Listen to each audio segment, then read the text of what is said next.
Ravi de vous retrouver pour une nouvelle édition d'information. Voici les titres. Diocèse de Grand Bassam.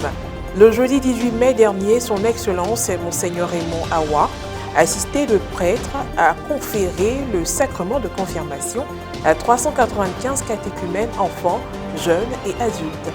La célébration a eu lieu en la paroisse Saint-Antoine de Padoue de Moossou, appartenant au secteur pastoral de Bassam.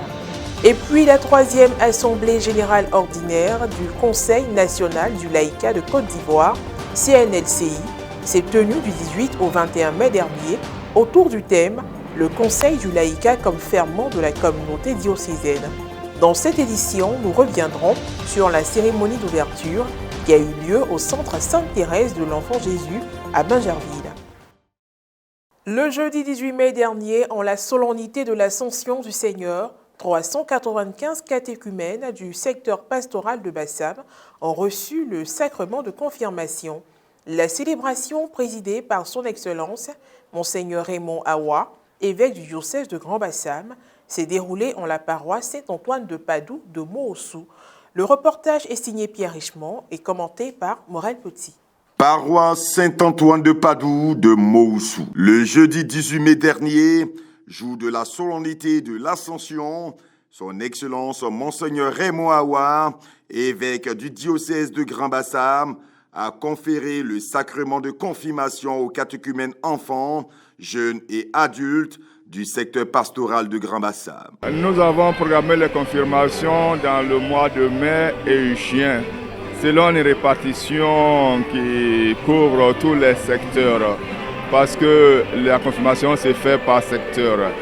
Et aujourd'hui, c'est le tour du secteur de Bassam qui coïncide fort heureusement avec le jour de l'Ascension. À l'entame de la célébration, le père Basile Diané, curé de la paroisse haute, en donnant les nouvelles, a exprimé sa gratitude et sa reconnaissance à l'ordinaire du lieu pour sa présence et pour sa proximité sans faille.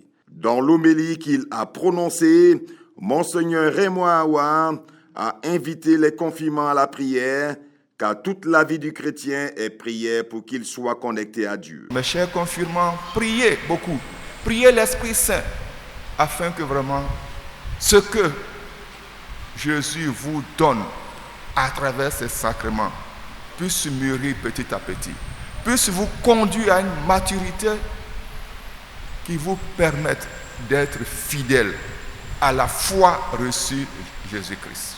Après l'homélie, les rites du sacrement de confirmation ont été effectués. Le père Constant Digbeblé, vicaire épiscopal du secteur pastoral de Bassam, a procédé à l'appel et à la présentation des confirmants au nombre de 395. Ont suivi la rénonciation et la profession de foi, l'imposition des mains et la chrismation ou l'onction du Saint-Crème faite par l'ordinaire du lieu, entouré des prêtres délégués pour la circonstance.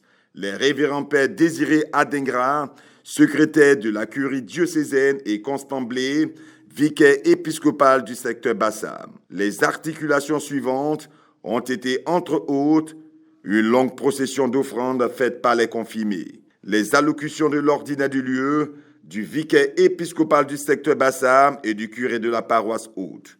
Une série de photos de famille, des confirmés par paroisse, avec l'évêque a permis d'immortaliser ce moment de joie. D'abord, la joie d'avoir pu recevoir ce sacrement, ça me tenait vraiment à cœur, et vraiment la reconnaissance de la part du Seigneur parce qu'il m'a toujours gardé de sorte à ce que je puisse recevoir ce sacrement. C'est une joie, c'est une grâce particulière. Je rends grâce au Seigneur et je sais que ce sentiment de joie que je ressens en ce moment, c'est le même sentiment de joie que tous mes frères et sœurs qui ont reçu aujourd'hui le sacrement de la confirmation aussi récente. On rend encore grâce au Seigneur, on lui dit merci de cette grâce particulière et que son nom soit glorifié par l'intercession de la Vierge Marie. Placé sous la présidence de son Excellence Monseigneur Boniface Ziri, évêque du diocèse d'Abangourou et président de la commission épiscopale de l'apostolat des laïcs, la famille et les pèlerinages, la troisième Assemblée générale ordinaire du Conseil national du laïcat de Côte d'Ivoire, CNLCI, a tenu ses promesses. Revivons ensemble la cérémonie d'ouverture qui a eu lieu le 19 mai dernier au centre Sainte-Thérèse de l'Enfant Jésus à Bingerville. Reportage Frédéric Monet, Alex Bacobasso. La cérémonie d'ouverture de la 3e Assemblée générale ordinaire du Conseil national du laïcat de Côte d'Ivoire, CNLSI, a eu lieu le vendredi 19 mai 2023 au centre Sainte-Thérèse de l'Enfant Jésus de Bingerville. Ce sont plus de 200 délégués et invités qui se sont réunis autour du thème « Le Conseil du laïcat comme ferment de la communauté diocésaine ». Au menu de cette rencontre, de partage et d'échange, des allocutions, des communications et des témoignages en vue de la participation des fidèles laïcs dans la construction de l'Église. Message du cardinal Jean-Pierre Coutois, archevêque métropolitain d'Abidjan, à la lecture du programme de la 3e Assemblée générale du laïcat de Côte d'Ivoire qui se tient dans l'archidiocèse d'Abidjan. Je voudrais vous assurer de mes prières pour qu'au-delà de vos travaux portant sur le thème de la participation des fidèles laïcs dans la construction de l'Église, des stratégies d'implantation du Conseil du laïcat, vous parveniez à faire en sorte que le Conseil du laïcat devienne effectivement ferment de la communauté diocésaine. Développant le thème général lors de la cérémonie d'ouverture, Monseigneur Boniface Ziri, évêque du diocèse d'Abengourou et président de la commission épiscopale de l'apostolat des laïcs, la famille et les pèlerinages, a exhorté les laïcs à s'engager dans la vie de l'Église. À la suite du Christ, le laïc doit être un missionnaire sur tous les lieux de rencontre où se joue l'avenir, où se joue le devenir de l'homme et de la société. Il est vrai que les laïcs sont appelés à vivre principalement leur mission dans les réalités séculières où ils sont émergés chaque jour. L'objectif de l'Assemblée générale était de mettre en place des stratégies pour une bonne implantation du Conseil du laïcat dans les diocèses et paroisses. Les aumôniers des groupes, mouvements et associations ainsi que les secrétaires diocésains du laïcat, CEDOC, étaient mobilisés. Pour le Conseil national du laïcat de Côte d'Ivoire, il ne faut aucun doute que c'est dans la communion, dans la complémentarité que doit être accomplie la mission de l'Église du Christ. Madame Edwige Koulibaly, présidente du comité d'organisation, a témoigné sa reconnaissance aux autorités religieuses et administratives pour leur sollicitude. La ministre de la fonction publique et de la réforme administrative, Anne-Désirée Oulouto, et M. Jean-Marc Yassé, maire de Cocody, ont partagé leurs expériences de chrétiens catholiques dans l'exercice de leurs fonctions respectives. L'après-midi de ce premier jour de la 3e Assemblée générale ordinaire du CNLSI a été consacré à la présentation des rapports d'activité des différents conseils diocésain du laïcat CDL, groupe de prière, mouvement et association. Inspiré par le Concile Vatican II, le Conseil national du laïcat existe depuis 2009 en Côte d'Ivoire. Son objectif général est d'assurer une coordination dynamique entre les structures des fidèles laïcs de Côte d'Ivoire pour qu'ils répondent à leur vocation, assument leur mission pleinement dans la famille, dans l'Église et dans le monde. Et puis nous terminons en direction du diocèse de Bondoukou. Le samedi 6 mai dernier a eu lieu la rencontre des jeunes de la paroisse Saint-Jean 23 de Tanda.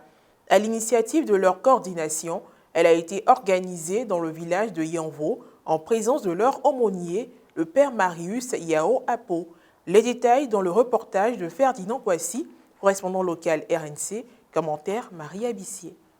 La coordination des jeunes de la paroisse Saint-Jean 23 de Tanda a organisé le samedi 6 mai dernier une sortie dans le village de Yanvo, situé à 5 km de la ville.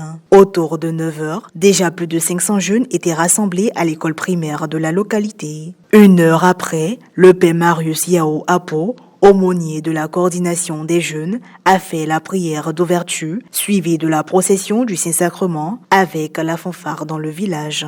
Le sommet de cette rencontre a été la messe à laquelle a assisté la communauté chrétienne du village de Yanvo. Dans son homélie, le père Marius a invité le peuple de Dieu à la rencontre du Christ ressuscité. Il a mis l'accent sur l'envoi en mission et a rappelé à l'Assemblée que le Seigneur a le pouvoir d'accomplir de grandes choses dans la vie de chacun. Un autre moment fort de cette rencontre a été l'installation du nouveau président des jeunes chrétiens catholiques de Yanvo, répondant au nom de Kofi Adaye Thomas.